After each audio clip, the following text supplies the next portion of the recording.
ido aplicando en los cursos de diseño en fabricación mecánica y en sistemas de telecomunicaciones informáticos en FP superior, y solamente entre centros de Euskadi, aunque en los últimos años sí que hemos contado con el Instituto Técnico Industrial de Miranda de Ebro en los proyectos de diseño y fabricación mecánica.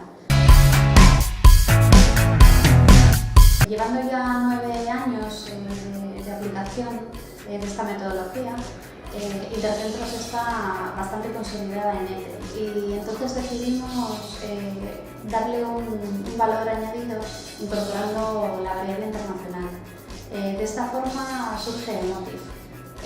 El funcionamiento del MOTIF es muy parecido a la metodología Intercentros, pero trabajamos con centros de FP de otros países.